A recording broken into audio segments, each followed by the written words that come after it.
Hi, everybody, and welcome back to the Monday Sports Page. We get started tonight with the 4A state championship game on Friday night. Suitland going for its first state title since 2004. The opponent, the Northwest Jaguars out of Montgomery County, up to M&T Bank Stadium we go. And the Rams taking the field undefeated, looking for that state title. Northwest hasn't won a state championship since 2003, and the Jaguars get things started early.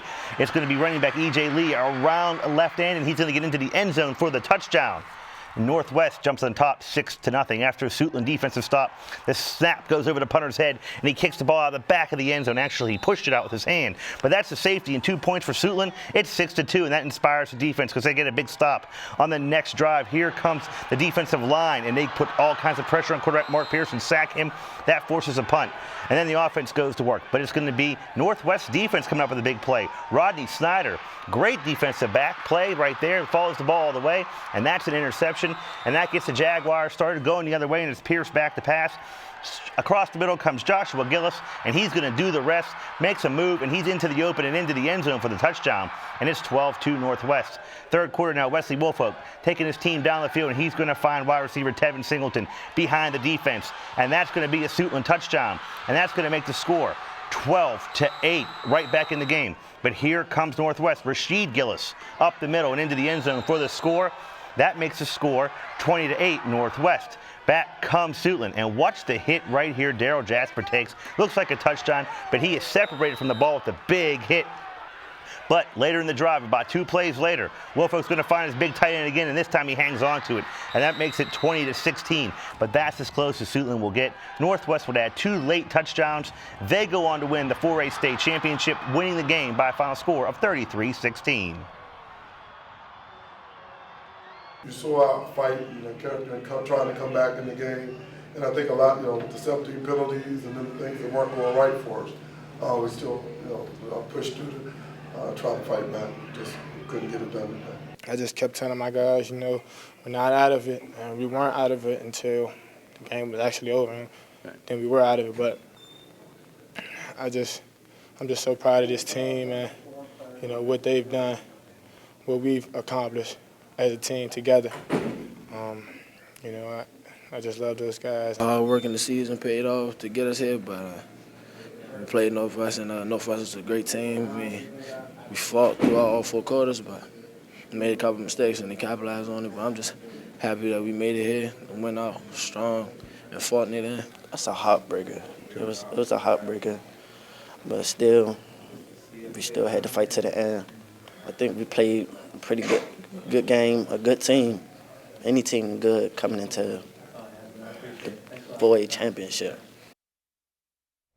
The Rams come up a little bit short, but a 13-1 season, nothing to hold their heads down about. They win the 4A South Regional title. So a great year, and hats off to our CTV Sports crew, Chris Thomas, Monica McNutt, and Ted Black up there braving the elements to bring you all that highlights and postgame. Okay, as the football season ends, the basketball season begins, and it tipped off in a big way over the weekend with the DMVElite Classic, a 2-day 20-team event that featured 6 county teams. Let's get out to Flowers High for the action, and the first game of the day on Saturday has Suitland High School taking on National Collegiate, and the Rams just taking it to National Collegiate from the beginning. Size, speed, good shot selection, and they go on to win this one by a final score of 81-59. Next up was the Bowie Bulldogs taking on the Arundel Wildcats out of Anne Arundel County, and here's Malcolm Cisse with the steal, and he's taking it to the basket for 2 points, and it was that kind of day for Bowie because they were just suffocating on defense, offense hitting good shots. Here's DeJuan Wagner into the lane, that's up and in for 2 points, and Arundel could get nothing on offense. Bowie goes on to win this game easily by a final score of 71-39. Next up, it was the host Charles Flowers High School taking on Battlefield out of Virginia, and here's Blake Pagan with the steal, up to Jamison Glover for 2 points, and Battlefield takes an early lead. But once again, once Flowers got things going, they got them going in a good way. Tariq Campbell in the corner, and that's a 3-pointer, and that's good. That kind of day, good shooting selection all day. Here's a steal, and coming back the other way, Michael Johnson's going to finish things off, and Flowers finishes off Battlefield 74-59. Clinton Christian taking on Prominence out of North Carolina, and here's the game right here by Javell Phillips, fouled and one. And Clinton Christian used their size and speed all game long. Here's another steal. They go on to win this one easily, 69-56. Okay, then we had the nightcap, It's going to be DeMatha and Duval, and here is Corey Henson getting free for three. He puts that one in. DeMatha grabs the early lead. Duval trying to keep pace. Khalil Newkirk down the baseline. He's going to get that shot to fall for 2 points, but in the end, DeMatha just too strong. And here's another wide open three-pointer by Joseph Hampton. That goes. DeMatha wins 75-50. And that's our Chris Thomas and Monica McNutt there all day to bring you all those highlights. Good job. To the NFL, Washington put forth one of their worst efforts in recent years, losing to the Kansas City Chiefs 45-10. The special teams unit gave up several big returns, including a punt and kickoff return for touchdowns. Our Marvin Jackson was at FedEx Field and has this report.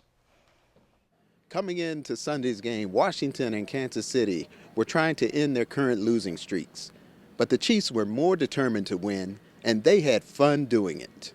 We understand, the little things, focusing on whatever you may have to do, your task at hand, and playing together and enjoying everything, and we're having fun. So I think the main difference is, having fun and working hard. The difference here today is just we came out of the mindset that we have to get a win. And guys was focused, and all week we had good practice, and that was our mindset. I felt like a little kid, this is my first time ever playing in a snowy game, and it was a great feeling. I didn't see the effort out there. It didn't seem like we wanted to win as a team today. They outplayed us, and they're a good team. You can't do that against a good team. To go and put up a performance like this, to get booed in your home stadium, I understand the fans' frustration. I wanted to boo us too. We're 3-10. There ain't no fun in that. They're 9-10 or whatever. So that's the difference. They're a winning team, we're a losing team. So obviously they're gonna have a lot of fun. It's never fun when you're losing. It's never fun. It's almost impossible to have fun when you're losing. You know how you have fun, you win. Bad weather and a strong effort from the Kansas City Chiefs proved to be too much for Washington. With 3 games remaining, this team must start winning to have fun playing football again. From FedEx Field, I'm Marvin Jackson, CTV Sports. Washington is in Atlanta next Sunday. Maryland football taking on Marshall in the Military Bowl, and the Terps men's soccer team going back to the College Cup. They beat Cal over the weekend, and that is your Monday Sports Page.